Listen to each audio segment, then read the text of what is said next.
എല്ലാവർക്കും സ്വാഗതം. അലീന ശരണ്യയുടെ അമ്മേനോട് ചോദിക്കുന്നുണ്ടായിരുന്നു അവൾ കഴിക്കുന്നൊക്കെ ഇല്ലേന്ന്. കഴിക്കുന്നത് കുറവാണ്, എന്നാലും കഴിക്കുന്നുണ്ട് എന്ന് പറയാണ് കേട്ടോ. അപ്പോൾ അലീന പറയും അവളുടെ കാര്യമെല്ലാം നോക്കണേ കേട്ടോ, അവളുടെ കൂടെ നിൽക്കണം എന്നൊക്കെ പറയുമ്പോൾ അത് അത്രയേ ഉള്ളൂ എന്ന് പറയുകയാണേ. എന്നാൽ പിന്നെ ഞാൻ വിളിക്കാമെന്ന് പറഞ്ഞിട്ട് കോള് കട്ട് ചെയ്യാണ് കേട്ടോ. അപ്പോൾ ശരണ്യ ചോദിക്കുന്നുണ്ട് കോള് കട്ട് ചെയ്തോന്ന്. അപ്പോൾ നിന്നെ പിന്നെ വിളിക്കാമെന്ന് പറഞ്ഞു എന്ന് പറയുമ്പോൾ അയ്യോ എന്നോട് പറഞ്ഞില്ലല്ലോ, എനിക്ക് ഇനിയും കുറേ കാര്യങ്ങൾ പറയാനുണ്ടായിരുന്നു എന്ന് പറയും ശരണ്യ. അപ്പോൾ അത് നിന്നെ പിന്നെ വിളിക്കാമെന്ന് പറഞ്ഞില്ലേ, അതിനവിടെ ഒരുപാട് ജോലി കാണും, നിന്നെ പിന്നെ വിളിക്കുമ്പോൾ നീ പറഞ്ഞു എന്ന് പറയും കേട്ടോ. ഇപ്പോൾ പരീക്ഷയല്ലേ, പഠിക്കാൻ നോക്കുമെന്ന് പറഞ്ഞിട്ട് ശരണ്യയുടെ അമ്മ അകത്തേക്ക് അങ്ങ് പോകും കേട്ടോ. പിന്നെ കാണിക്കുന്നത് ബാലചന്ദ്രനെയാണ്. ബാലചന്ദ്രൻ ഹോട്ടലിലേക്ക് പോയിക്കൊണ്ടിരിക്കുകയാണ് കേട്ടോ. അങ്ങനെ ഹോട്ടലിൽ എത്തിയിട്ട് സ്റ്റാൻലീനെ വിളിക്കുന്നുണ്ടായിരുന്നേ. ഞാനിവിടെ ഹോട്ടലിൻ്റെ പുറത്ത് എത്തിയിട്ടുണ്ട് എന്ന് വിളിച്ചിട്ട് പറയുന്നുണ്ട് കേട്ടോ സ്റ്റാൻലിനോട്. അപ്പോൾ സ്റ്റാൻലി പറയുന്നുണ്ടായിരുന്നു ഞാൻ റിസപ്ഷനിൽ അറിയിച്ചിട്ടുണ്ട്, അങ്ങോട്ടേക്ക് വരാനായിട്ട് പറയാണ് കേട്ടോ. അങ്ങനെ ബാലേന്ദ്രൻ പിന്നീട് സ്റ്റാൻലിയുടെ റൂമിലേക്ക് ചെല്ലുന്നുണ്ടായിരുന്നേ. അവിടെ ചെന്ന് ഡോറിന് തട്ടും. അപ്പോൾ സ്റ്റാൻലി വന്ന് ഡോറ് തുറന്നു കൊടുക്കുന്നുണ്ടായിരുന്നേ. ഇപ്പോൾ കാണുമ്പോൾ തന്നെ ഗുഡ് മോർണിംഗ് ഒക്കെ പറയും. എന്നിട്ട് അകത്തേക്ക് കയറി വരാനായിട്ട് പറയുകയാണ് കേട്ടോ. അങ്ങനെ അകത്തേക്ക് ക്ഷണിക്കുമ്പോൾ ബാലേന്ദ്രനാണെങ്കിലും അകത്ത് ചെന്ന് അവിടെ ചെയറിലിരിക്കാനും പറയുന്നുണ്ട് സ്റ്റാൻലി. അവിടെ ഇരിക്കും. പിന്നീട് അവർ തമ്മിൽ സംസാരിക്കുകയാണ്. ബാലേന്ദ്രനാണ് ആദ്യം പറയുന്നത്, നിങ്ങൾ എന്നെ കാണണമെന്ന് പറഞ്ഞ് വിളിച്ചു, ഞാൻ ഇങ്ങോട്ടേക്ക് വന്നിട്ടുണ്ട് എന്ന് പറയും. അപ്പോൾ ബാക്കി കാര്യങ്ങൾ സ്റ്റാൻലി ആണല്ലോ പറയേണ്ടത്. അപ്പോൾ അതുകൊണ്ട് തന്നെ സ്റ്റാൻലി അവിടെ ഇരുന്നിട്ട് പറയുന്നുണ്ടായിരുന്നു, നിങ്ങൾ എൻ്റെ വീട്ടിൽ വന്ന് ഒരു ബോംബ് പൊട്ടിച്ചിട്ടാണല്ലോ പോകുന്നത്.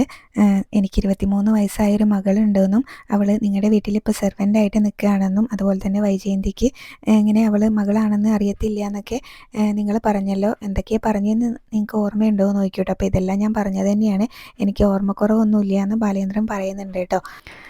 അപ്പോൾ ഈ കാര്യങ്ങളെല്ലാം ഞാൻ വിശദമായിട്ട് തന്നെ പറഞ്ഞുതരാം. അലീന എങ്ങനെയാണ് ഇങ്ങനെ ബാലേന്ദ്രൻ്റെ വീട്ടിലെത്തിയതെന്നും അതുപോലെ തന്നെ അലീന വൈജയന്തിയുടെ മകളാണെന്നുള്ള കാര്യമെല്ലാം ബാലേന്ദ്രൻ എങ്ങനെയാണ് അറിഞ്ഞത് എന്നുള്ളതും എല്ലാം വിശദമായിട്ട് പറഞ്ഞുതരാം. അതിന് മുന്നേ എനിക്ക് കുറച്ച് കാര്യങ്ങൾ നിങ്ങളുടെ അടുത്തുനിന്ന് അറിയാനുണ്ടെന്ന് പറയും. നിങ്ങൾ പുനലൂരായിരുന്നല്ലോ, പിന്നെ നിങ്ങൾ ഇങ്ങനെ കൊളത്തുപുഴ എത്തി എന്നുള്ള കാര്യങ്ങളൊക്കെ സ്റ്റാൻലിയോട് ചോദിക്കുന്നുണ്ട് കേട്ടോ. അപ്പോൾ സ്റ്റാൻലി പറയുന്നുണ്ട്, ആർമിയിൽ നിന്ന് റിട്ടയർഡ് ആയ ശേഷമാണ് ഞാൻ കൊളത്തുപുഴയിലെ വീടും തോട്ടം എല്ലാം വാങ്ങിച്ചത് എന്ന് പറയുന്നുണ്ട് കേട്ടോ. അപ്പോൾ ബാലേന്ദ്രൻ പറയുന്നുണ്ടായിരുന്നു, വൈജയന്തിനെ അവരുടെ വീട്ടുകാർ പിടിച്ചുകൊണ്ടുപോയ സമയത്തും നിങ്ങൾ എന്തുകൊണ്ടാണ് വൈജയന്തിനെ അന്വേഷിക്കാതിരുന്നത് എന്ന് ചോദിക്കുന്നുണ്ട്. പുനലൂരും അതുപോലെ തന്നെ പാലായും തമ്മിൽ അത്ര വലിയ ദൂരമൊന്നുമില്ലല്ലോ, 23 വർഷം മുന്നേ അതുപോലെ ഇപ്പോഴും അതിന് ഒരേ ദൂരം തന്നെയല്ലേ എന്നൊക്കെ ചോദിക്കുന്നുണ്ട്. അപ്പോൾ സ്റ്റാൻലി പറയുന്നുണ്ട്, അന്വേഷിച്ചില്ല എന്ന് ഞാൻ പറഞ്ഞിട്ടില്ലല്ലോ, ഞാൻ 2 തവണ അവിടെ പോയി അന്വേഷിച്ചായിരുന്നു. ആദ്യം ചെന്നപ്പോൾ അവൾ അവിടെ ഇല്ല, അവളുടെ ഏതോ ബന്ധു വീട്ടിലേക്ക് ഇങ്ങനെ അവളെ മാറ്റിയിരിക്കുകയായിരുന്നു. പിന്നീട് രണ്ടാമത് ഞാൻ അവിടെ ചെന്ന് അന്വേഷിച്ചു, അന്ന് എന്നെ അപമാനിച്ചാണ് അവർ ഇങ്ങനെ പറഞ്ഞു വിട്ടത് എന്നൊക്കെ പറയുന്നുണ്ട് കേട്ടോ. അപ്പോൾ സ്റ്റാൻലിനോട് പിന്നീട് ബാലേന്ദ്രൻ ചോദിക്കുന്നുണ്ടായിരുന്നു, നിങ്ങൾ ആ സമയത്തൊക്കെ ഒരു ബൈക്ക് ആക്സിഡൻറ്റ് സംഭവിച്ച് ഇങ്ങനെ ഹോസ്പിറ്റലിലായിരുന്നു എന്നാണല്ലോ ഞാൻ അറിഞ്ഞത്, എന്നോട് ഗംഗാധര മേനോൻ അത് പറഞ്ഞിട്ടുണ്ടായിരുന്നു എന്ന് പറയുമ്പോൾ അതെ, ഞാനൊരു ആക്സിഡൻ്റ് ആണെന്ന് പറയാൻ പറ്റില്ല, ശരിക്കും ഒരു കൊലപാതക ശ്രമം തന്നെയായിരുന്നു എന്ന് പറയും കേട്ടോ. വൈജയന്തിയുടെ വീട്ടുകാരാണ് ഇത് നടത്തിയതെന്നും പറയുന്നുണ്ട്. അപ്പോൾ ആരാണ് അതിൻ്റെ പിറകിലെന്ന് നിങ്ങൾക്ക് അറിയാവോ എന്ന് ചോദിക്കുമ്പോൾ സ്റ്റാൻലി പറയുന്നുണ്ട്, ശിവശങ്കര മേനോനും രാജീവ് മേനോനും പിന്നെ എല്ലാം ചെയ്തു കൊടുത്ത് കുഞ്ഞിരാമ മേനോനും കൂടിയാണ് എന്ന് പറയുന്നുണ്ട്. പിന്നെ എൻ്റെ ഒരു ഊഹം വെച്ചിട്ട് ഗംഗാധര മേനോനും ഇതിൽ അറിവുണ്ടായിരുന്നു എന്നാണ് ഞാൻ വിശ്വസിക്കുന്നത് എന്നൊക്കെ പറയുന്നുണ്ട് കേട്ടോ. അപ്പോൾ നിങ്ങൾക്ക് കൊലപാതക ശ്രമം ആയതുകൊണ്ട് കേസായി കാണുമല്ലോ എന്നൊക്കെ പറയുമ്പോൾ കേസൊക്കെ ആയിട്ടുണ്ടായിരുന്നു. ആ സമയത്ത് അവരെന്നെ കൊല്ലാൻ വേണ്ടി തന്നെ ചെയ്ത കാര്യമാണ്, പക്ഷേ ഞാനല്ല മരണപ്പെട്ടത്, എൻ്റെ കസിനായിരുന്ന ജോർജാണ് മരണപ്പെട്ടത്, ഞാൻ സീരിയസ് ആയിട്ട് കോമ സ്റ്റേജിലൊക്കെ ആയിരുന്നു, ICUലായിരുന്നു എന്നൊക്കെ പറയുന്നുണ്ട് കേട്ടോ. അപ്പോൾ കേസായിട്ടുണ്ടാവുമല്ലോ എന്ന് പറയുമ്പോൾ കേസൊക്കെ ആയി, പക്ഷേ അതിന് യാതൊരു തെളിവും ഉണ്ടായിരുന്നില്ല. രാത്രിയായിരുന്നു ഈ കൊലപാതക ശ്രമം നടന്നത്. ഒരു ജീപ്പ് എൻ്റെ ബൈക്കിൽ വന്നിടിക്കുകയായിരുന്നു. അതുപോലെ തന്നെ നമ്മുടെ കണ്ണഞ്ചിപ്പിക്കും വിധം ഒരു 2 ഹെഡ്ലൈറ്റും കൂടെ എക്സ്ട്രാ വെച്ചിട്ടുണ്ടായിരുന്നു എന്നൊക്കെ പറയുകയാണ്. ഞാൻ പോലീസിന് മൊഴി കൊടുക്കുമ്പോഴേക്കും 3 മാസം കഴിഞ്ഞിട്ടുണ്ടായിരുന്നു. അപ്പോഴേക്കും ആ ജീപ്പിൻ്റെ ഒരു തെളിവും ഒന്നും കിട്ടിയിട്ടുണ്ടായിരുന്നില്ല. അവരത് പൊളിച്ച് വിൽക്കുകയോ എന്തൊക്കെയാണ് ചെയ്തത്. ഞാൻ മൊഴി കൊടുക്കുമ്പോഴേക്കും സമയമെല്ലാം കടന്നു പോയിട്ടുണ്ടായിരുന്നല്ലോ, അവർക്ക് തെളിവ് നശിപ്പിക്കാനുള്ള എല്ലാ സമയം കിട്ടിയെന്ന് പറയും.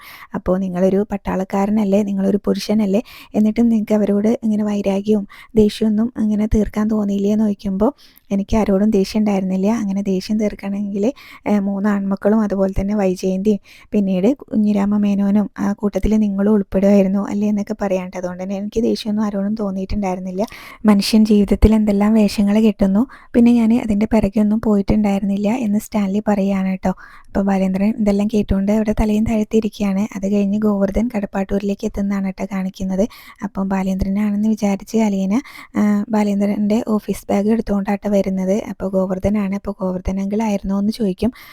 അപ്പോൾ ബാലേട്ടൻ ഇവിടെ ഇല്ലേന്ന് ചോദിക്കുന്നുണ്ട്. ഞാൻ വിചാരിച്ചു അച്ഛനായിരിക്കും എന്ന്, അച്ഛൻ ബാഗ് എടുക്കാൻ മറന്നിട്ട് അത് എടുക്കാൻ വന്നതായിരിക്കും എന്നാണ് വിചാരിച്ചത് എന്ന് അലീന ഗോവർദ്ധനോട് പറയുന്നുണ്ട് കേട്ടോ. അപ്പോൾ ബാലേട്ടൻ ഇവിടെ ഇല്ലേന്ന് ചോദിക്കും.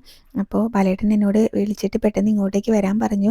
അപ്പോൾ അതാ ഞാൻ ഇങ്ങോട്ടേക്ക് വന്നതെന്ന് പറയുമ്പോൾ എന്നാൽ ഞാൻ അച്ഛനൊന്ന് വിളിക്കാമെന്ന് അലീന പറയുമ്പോൾ വേണ്ട ഞാൻ വിളിച്ചോളാം എന്ന് പറഞ്ഞിട്ട് ഗോവർദ്ധൻ തന്നെയാണ് വിളിക്കുന്നത്. അപ്പോൾ ഗോവർദ്ധൻ വിളിച്ചിട്ട് ബാലേട്ടൻ എവിടെയാണെന്ന് ചോദിക്കുന്നുണ്ട്. അപ്പോൾ ഹോട്ടലിൻ്റെ പേരൊക്കെ പറഞ്ഞു കൊടുക്കുന്നുണ്ട്. നീ ഇങ്ങോട്ടേക്ക് പെട്ടെന്ന് വാന്ന് പറയും കേട്ടോ. അപ്പോൾ കടപ്പാട്ടൂരിൽ എത്തിയിട്ടാണ് വിളിക്കുന്നതെന്ന് ബാലേന്ദ്രനോട് ഗോവർദ്ധൻ പറഞ്ഞിട്ടുണ്ടായിരുന്നേ. അപ്പോൾ വെക്കാനായിട്ട് നിൽക്കുന്ന സമയത്ത് ഓഫീസ് ബാഗ് എടുക്കണമെന്നും കൂടെ ചോദിക്കുന്നുണ്ട്. അത് ഞാൻ ആ തിരക്കിൽ മറന്നു പോയതാണ്, അതും കൂടെ എടുത്തോ. അപ്പോൾ ഞാൻ എവിടെയാണെന്ന് ചോദിച്ചാൽ കടയിലാണെന്ന് പറഞ്ഞാൽ മതി എന്ന് പറഞ്ഞിട്ടാണ് കേട്ടോ ബാലേന്ദ്രൻ ഫോൺ വെക്കുന്നത്. എന്നിട്ട് അലീന ചോദിക്കുന്നുണ്ട് ഗോവർദ്ധൻ ഇങ്ങനെ ഫോൺ വെക്കുന്ന സമയത്ത് അച്ഛൻ എവിടെയാണ്. അപ്പോൾ അറിയാതെ അങ്ങ് ഹോട്ടലിലാണെന്ന് പറയുന്നുണ്ട് കേട്ടോ. അപ്പോൾ ഹോട്ടലിലോ നോക്കും. അതെ, നമ്മുടെ ഒരു ക്ലയൻറ്റ് വന്നിട്ടുണ്ട് കോയമ്പത്തൂരിൽ നിന്ന്. അപ്പോൾ അവരെ ഒന്ന് സൽക്കരിക്കാൻ വേണ്ടിയിട്ട് കൊണ്ടുപോയതാണ്. നമ്മളല്ലേ അവരെ ഇങ്ങോട്ട് വരുന്ന സമയത്ത് സൽക്കരിക്കേണ്ടതെന്നൊക്കെ ചോദിക്കുമ്പോൾ അത് ശരിയാണെന്ന് പറയുന്നുണ്ട്. ഗോവർദ്ധനാണെങ്കിൽ ആകെ ഒരു വെപ്രാളാണ് കേട്ടോ. അപ്പോൾ അലീന ചോദിക്കുന്നുണ്ട് ഗോവർദ്ധൻ അങ്കിളിന് എന്താ ഒരു ടെൻഷൻ എന്ന് ചോദിക്കുന്നുണ്ട്. എനിക്ക് ടെൻഷനൊന്നും ഇല്ല എന്ന് പറയട്ടെ. അപ്പോൾ അതിൻ്റെ ഇടയിൽ ഗോവർദ്ധൻ ആ ബാഗ് വാങ്ങിക്കാതെ പോകുന്നുണ്ട് കേട്ടോ. അപ്പോഴാണ് അലീന അത് ചോദിക്കുന്നത്. എന്തായാലും പിന്നീട് ആ ബാഗ് അങ്ങ് കൊടുക്കുന്നുണ്ട്, ഇതും കൂടെ കൊണ്ടുപോകുമെന്ന് പറഞ്ഞിട്ട്. ബാലേട്ടനാണെങ്കിൽ ഇതിപ്പോൾ ഞാൻ ഓൾറെഡി ലേറ്റാണ്, ഇനിയും ഇങ്ങനെ ലേറ്റ് ആയിട്ടുണ്ടെങ്കിൽ ബാലേട്ടൻ്റെ അടുത്തുനിന്ന് വഴക്ക് കേൾക്കും, അതുകൊണ്ടാണ് ടെൻഷൻ എന്ന് പറഞ്ഞിട്ടാട്ടോ ഗോവർദ്ധൻ അവിടെ നിന്ന് അങ്ങ് കയറി പോകുന്നത്.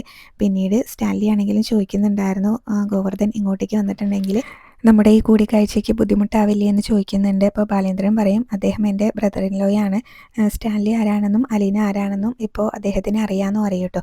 പിന്നീട് അവർ വൈജയന്തിയുടെ കാര്യം തന്നെയാണ് സംസാരിക്കുന്നത്. വൈജയന്തി അലീനേനെ തിരുവനന്തപുരത്തുള്ള ഒരു ഹോസ്പിറ്റലിലാണ് പ്രസവിച്ചത്. അപ്പോൾ ഡെലിവറി കുറച്ച് കോംപ്ലിക്കേറ്റഡ് ആയതുകൊണ്ട് പ്രസവത്തിലെ കുഞ്ഞ് മരിച്ചു പോയി എന്നാണ് വൈജയന്തിനെയും ബന്ധുക്കളെയൊക്കെ വിശ്വസിപ്പിച്ചിട്ടുണ്ടായിരുന്നത്.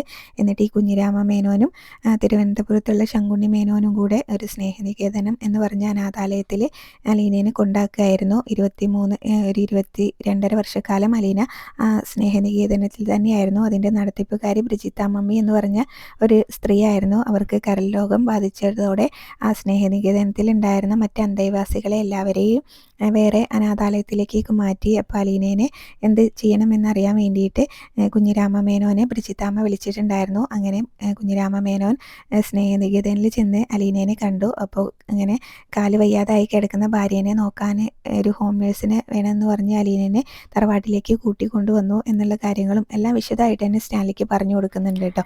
ബ്രിജിത്താമ്മി കുഞ്ഞിരാമ മേനോനെ വിളിക്കുന്ന സമയത്ത് അയാളും കുഴിയിലേക്ക് കാല് നീട്ടി ഇരിക്കുകയായിരുന്നു. അപ്പോൾ വൈകാതെ തന്നെ കുഞ്ഞിരാമ മേനോനും ബ്രിജിത്താമ്മയും മരിച്ചു എന്ന് പറയുകയാണ്. പിന്നീട് ബാലചന്ദ്രനും ശിവശങ്കര മേനോൻ്റെ മകൻ മനുവും കൂടി പോയിട്ടാണ് അലീനനെ തറവാട്ടിലേക്ക് കൂട്ടിക്കൊണ്ടു വന്നതെന്നുള്ള കാര്യങ്ങളൊക്കെ പറയുന്നുണ്ടായിരുന്നേ. അപ്പോൾ സ്റ്റാൻലി ചോദിക്കുന്നുണ്ടായിരുന്നു അലീനയ്ക്ക് അറിയാവോ ഇങ്ങനെ വൈജയന്തിയാണ് അവളുടെ അമ്മ എന്നുള്ളത് അറിയാവോ എന്ന് ചോദിക്കുമ്പോൾ അതൊക്കെ അവൾക്കറിയാം. ബ്രിജിത്തമ്മി മരിക്കുന്നതിന് മുന്നേ അവളോടെല്ലാം വെളിപ്പെടുത്തിയിട്ടുണ്ടായിരുന്നു. പക്ഷേ ഒരു വ്യവസ്ഥ കൂടെ വെച്ചു, നിനക്ക് നിൻ്റെ കൂടപ്പിറപ്പുകളോട് സംസാരിക്കാം, അതുപോലെ തന്നെ നിൻ്റെ അമ്മയെ കാണാം, പക്ഷേ അവരാരും നീ ആരാണെന്നുള്ള സത്യം ഒരിക്കലും അറിയരുത് എന്ന് പറഞ്ഞിട്ടുണ്ടായിരുന്നു. അവളത് അതുപോലെ തന്നെ അനുസരിക്കുകയും ചെയ്തു എന്ന് പറയുകയാണ് കേട്ടോ. അപ്പോൾ സ്റ്റാൻലി ചോദിക്കുന്നുണ്ട് പിന്നെ നിങ്ങൾ എങ്ങനെയാണ് അലീന വൈജയന്തിയുടെ മകളാണെന്നുള്ള കാര്യം അറിഞ്ഞത് എന്ന് ചോദിക്കുന്നുണ്ട്. അപ്പോൾ അലീനയുടെ പെരുമാറ്റത്തിലെല്ലാം സംശയം തോന്നിയിട്ട് അലീനയുടെ കോൾ എല്ലാം റെക്കോർഡ് ചെയ്തിട്ടുണ്ടായിരുന്നു. അവളുടെ ഒരു കൂട്ടുകാരി ഉണ്ടായിരുന്നു, അവളുടെ കൂട്ടുകാരിക്കും ഈ കാര്യങ്ങളെല്ലാം അറിയാം. അങ്ങനെ അവർ തമ്മിലുള്ള സംസാരത്തിൽ നിന്നാണ് എനിക്ക് അറിയേണ്ട കാര്യം കിട്ടിയത്. എന്നിട്ടും എനിക്ക് വിശ്വാസം വരാതെ ഞാൻ നേരെ നീലഗിരിയിലേക്ക് ചെന്നു. അവിടെ ചെന്നിട്ട് ഞാൻ ഗംഗാധര മേനോനോട് ഒരു കാര്യം മാത്രമേ ചോദിച്ചുള്ളൂ, നിങ്ങളുടെ അനിയത്തി എന്നെ കല്യാണം കഴിക്കുന്നതിന് മുന്നേ ഒരു പെൺകുട്ടി ആൺകുഞ്ഞിനെ പ്രസവിച്ചിരുന്നോ എന്ന് ചോദിച്ചു. അതോടുകൂടി അയാൾ അടിപതറി എന്ന് പറയാണ് കേട്ടോ. അപ്പോൾ കാര്യങ്ങളെല്ലാം ഗംഗാധര മേനോനിൽ നിന്നും അറിഞ്ഞതായിട്ട് ബാലേന്ദ്രൻ പറയുന്നുണ്ട്. പിന്നീട് വൈജയന്തിനെ കല്യാണം കഴിക്കാനുണ്ടായ കാരണം കൂടെ പറയുന്നുണ്ട്. എൻ്റെ മുന്നിലാണ് വൈജയന്തി ജനിച്ചതും വളർന്നതും പഠിച്ചതും എല്ലാം. ഞാൻ അവളെ ഒരുപാട് മോഹിച്ചതാണ്. അതുപോലെ തന്നെ അവൾക്കൊരു ലവ് ലെറ്റർ കൊടുത്ത സമയത്ത് അവളത് വീട്ടിൽ കാണിച്ചു.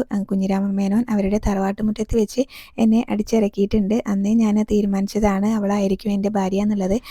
പക്ഷേ അവളെ ഏതവസ്ഥയിലാണ് എനിക്ക് കിട്ടിയതെന്ന് അത് സ്റ്റാൻലിക്ക് മാത്രമേ അറിയത്തുള്ളൂ എന്ന് പറയൂ കേട്ടോ. അപ്പോൾ സ്റ്റാൻലി ആണെങ്കിലും ഒരു സങ്കടത്തോടുകൂടി ഇങ്ങനെ ബാലേന്ദ്രൻ്റെ മുഖത്തേക്ക് നോക്കുന്നതായിട്ട് ബാലേന്ദ്രൻ ഗോവർദ്ധനോട് പറയുന്നത്, ഇപ്പോൾ എന്തായാലും സ്റ്റാൻലിയുടെ റൗണ്ടാണ്, ഇനി അടുത്തത് വൈജയന്തിയുടെ റൗണ്ടാണ് എന്നൊക്കെ ബാലേന്ദ്രൻ ഗോവർദ്ധനോട് പറയുന്നുണ്ട്.